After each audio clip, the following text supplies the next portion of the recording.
Chapter 4. When Ehud was dead, the children of Israel again did evil in the sight of the Lord. So the Lord sold them into the hand of Jabin king of Canaan, who reigned in Hazor. The commander of his army was Sisera, who dwelt in Harosheth Hagoyim. And the children of Israel cried out to the Lord. For Jabin had 900 chariots of iron, and for 20 years he had harshly oppressed the children of Israel. Now Deborah, a prophetess, the wife of Lapidoth, was judging Israel at that time. And she would sit under the palm tree of Deborah between Ramah and Bethel in the mountains of Ephraim. And the children of Israel came up to her for judgment. Then she sent and called for Barak, the son of Abinoam, from Kedesh in Naphtali, and said to him, Has not the Lord God of Israel commanded, Go and deploy troops at Mount Tabor? Take with you 10,000 men of the sons of Naphtali and of the sons of Zebulun. And against you I will deploy Sisera, the commander of Jabin's army, with his chariots and his multitude, at the river Kishon, and I will deliver him into your hand. And Barak said to her, If you will go with me, then I will go, but if you will not go with me, I will not go. So she said, I will surely go with you. Nevertheless, there will be no glory for you in the journey you are taking, for the Lord will sell Sisera into the hand of a woman. Then Deborah arose and went with Barak to Kedesh. And Barak called Zebulun and Naphtali to Kedesh.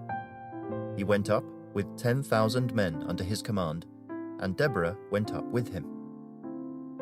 Now Heber the Kenite, of the children of Hobab the father-in-law of Moses, had separated himself from the Kenites and pitched his tent near the terebinth tree at Zaanaim, which is beside Kedesh. And they reported to Sisera that Barak, the son of Abinoam, had gone up to Mount Tabor. So Sisera gathered together all his chariots, 900 chariots of iron, and all the people who were with him, from Harosheth Hagoyim to the river Kishon. Then Deborah said to Barak, Up, for this is the day in which the Lord has delivered Sisera into your hand. Has not the Lord gone out before you? So Barak went down from Mount Tabor with 10,000 men following him. And the Lord routed Sisera, and all his chariots and all his army, with the edge of the sword before Barak. And Sisera alighted from his chariot, and fled away on foot.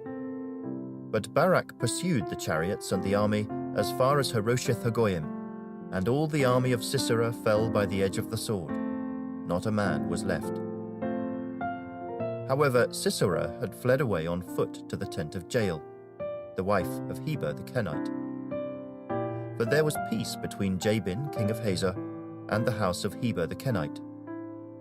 And Jair went out to meet Sisera, and said to him, Turn aside, my lord, turn aside to me, do not fear. And when he had turned aside with her into the tent, she covered him with a blanket. Then he said to her, Please give me a little water to drink, for I am thirsty. So she opened a jug of milk, gave him a drink, and covered him. And he said to her, Stand at the door of the tent, and if any man comes and inquires of you and says, Is there any man here? You shall say no. Then Jael, Heber's wife, took a tent peg, and took a hammer in her hand, and went softly to him, and drove the peg into his temple, and it went down into the ground, for he was fast asleep and weary. So he died. And then, as Barak pursued Sisera, Jael came out to meet him, and said to him, Come, I will show you the man whom you seek. And when he went into her tent, there lay Sisera, dead with the peg in his temple. So on that day God subdued Jabin king of Canaan in the presence of the children of Israel. And the hand of the children of Israel grew stronger and stronger against Jabin king of Canaan, until they had destroyed Jabin king of Canaan.